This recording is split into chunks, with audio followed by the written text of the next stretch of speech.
A paz do Senhor, aqui é o professor Marco Faleiro, da Logos Ensino Superior de Teologia. Você está na disciplina Apologética Cristã do curso de Bacharel em Teologia. Este é a primeira AVA da aula dupla 5 e a primeira parte da aula 9. Essa aula dupla 5 tem duas aulas, né? A aula 9 e a aula 10. E na aula dupla 4, que foi a anterior, ela foi utilizada, o tempo dela, para você ver alguns vídeos que discutiram ou que mostraram, na verdade, a realidade daquilo que é chamado de seita, como um aspecto psicológico. Então seria a psicologia da religião, com o índice da maldade.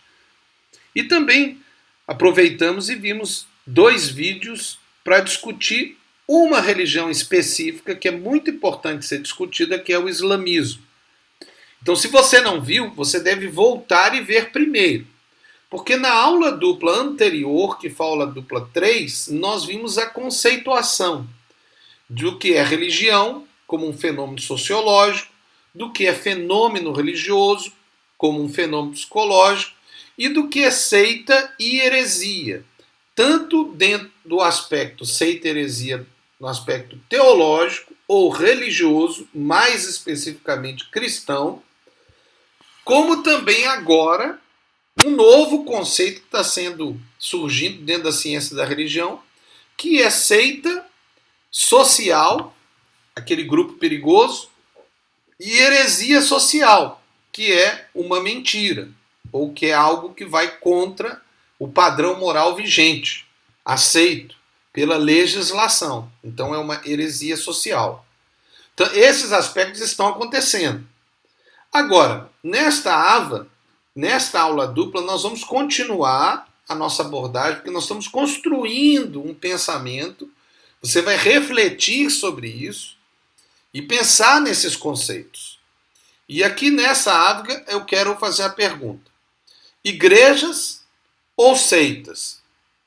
Vamos iniciar essa aula dupla considerando o aspecto da conceituação de conceituação de seitas. Vamos lá?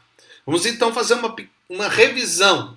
Você já sabe o que são os conceitos, principalmente na ideia de seitas, que há 3 tipos de conceitos, né? Que é o conceito científico, religião é a divisão de seita, de religião, né? Então, quer dizer, seitas é divisão de religiões, né? Mas a gente tem aqueles outros 2 conceitos, o histórico, o cristão, né? Que é grupo herético, e agora o popular, ou que nós poderíamos chamar o conceito moderno, né? Que é a ideia de religião como um grupo sociológico, mas perigoso. Mas vamos lá, nem sempre um conceito legal é o conceito popular. Preste atenção nisso. E às vezes o que está acontecendo na mídia é que ela está fazendo essa confusão na cabeça das pessoas, porque ela diz assim, uma seita. Aí o governo vira e fala, isso é seita. Mas o que ele está querendo dizer? Porque quando se ouve, pensa-se em grupo ruim. Não pensa divisão de seita, nem mesmo em grupo herético, a não ser os que são cristãos. Então há uma confusão aqui. Veja, seita adquiriu o sentido de grupos fechados, esotéricos ou com crenças perigosas na cultura popular mundial. Do ponto de vista etimológico, vamos ver aí. A gente não tinha visto isso, né? Seita vem do latim secta e sec, que significa seguir. Mas as pessoas, quando ouvem o termo seita, não pensam em algo que é positivo. Porque seita, o termo, adquiriu um sentido muito negativo. É por isso que os órgãos eclesiásticos e governamentais devem considerar a forma que se refere a um grupo religioso. Proliferação de seitas. Isso é muito negativo. Isso é antidemocrático. Isso é discriminação. Porque, mesmo que considere divisão de religiões, não vai ser assim que vai ser ouvido pela população. Vai se pensar em grupos ruins, ilegais, grupos que são errados, perigosos. E nós, igreja, também temos que considerar isso quando nos referimos àquilo que chamamos de seitas heréticas. Porque às vezes nós sabemos que há seitas heréticas e é muito usual o termo no nosso meio. Mas temos que considerar o que o termo significa na comunicação. E que muitas vezes quando a gente fala, vocês são seitas, você está literalmente xingando a pessoa, você está ofendendo. Ah, não, mas eu não queria dizer isso. Mas é isso que as pessoas ouvem. Então, o discurso apologético tem que considerar qual é o impacto. A não ser que você queira ter esse impacto, é diferente. Mas você tem que considerar o que significa para quem está ouvindo. O que queremos transmitir quando usamos o termo seita?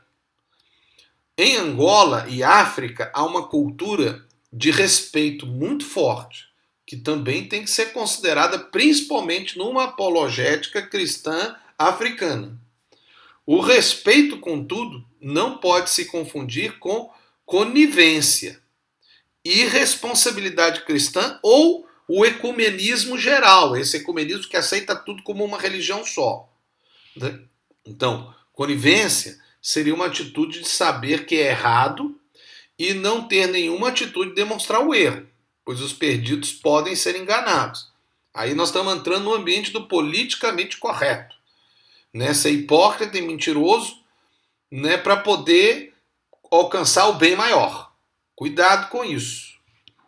Quando eu falo irresponsabilidade cristã, é a atitude de não considerar que é responsabilidade, mesmo sabendo que é a pregação do evangelho mostrando o caminho certo.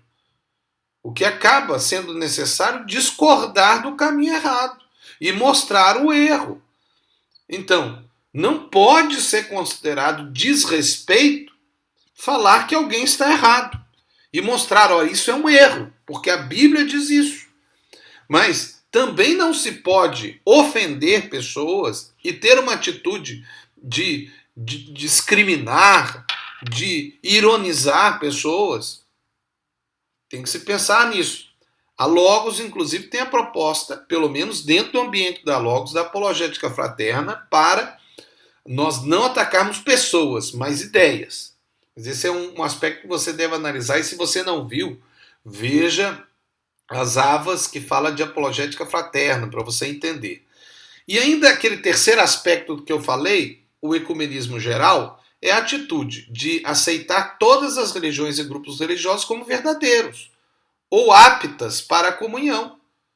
Comunhão no sentido bíblico, comunhão no sentido de igreja, de irmãos, salvos. Não. Quem não aceitar a Jesus como Senhor e Salvador e não nascer de novo, não é igreja.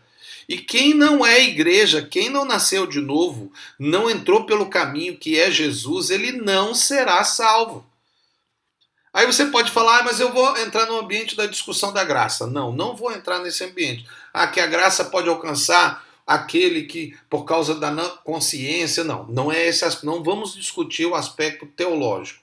O fato é, independente da forma que for, okay, você pode ter um ambiente aí de graça, que você pode chegar biblicamente numa proposta de salvação até para alguns que teoricamente não são chamados cristãos, mas eu não quero discutir isso é da teologia sistemática. Eu só quero afirmar o seguinte, que existe certo e existe errado. E o certo está orientado pela Bíblia. E nós temos que ter uma proposta apologética dizendo a verdade, mas com respeito. E se você constrói uma apologética cristã africana, você vai ter que considerar os aspectos contextuais da cultura africana. Diante disso, temos que chegar a uma conduta em nossa igreja e na nossa vida sobre um fator, que será qual a nossa tolerância. Então, aspecto fundamental da sua apologética. Você vai ter que definir a sua tolerância. A sua tolerância determinará o nível de aceitação com uma apologética adaptada à sua dogmática.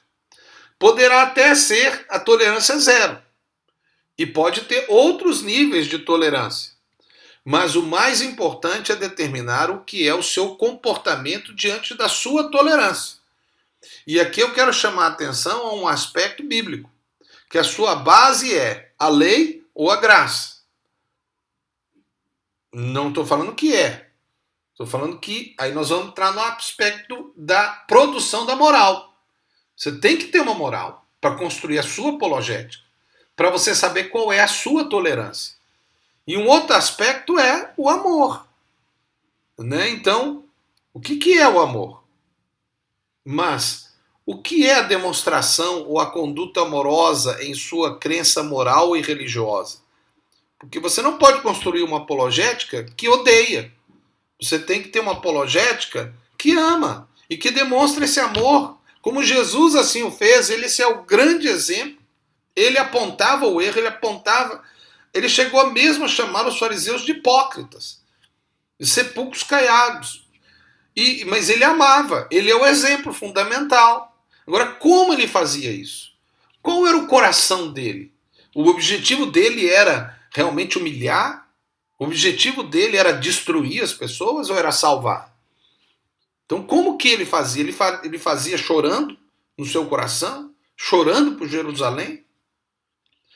Olha, seja qual for sua definição final de conduta cristã, amorosa, que tem que ser amorosa, você tem que considerar a Bíblia como a sua regra de fé e prática para a construção do seu discurso apologético.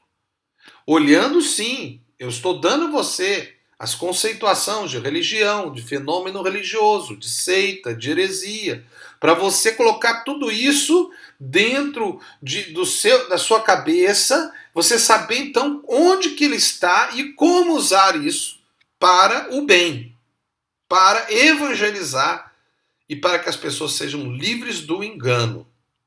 Porque às vezes as pessoas utilizam termos para enganar.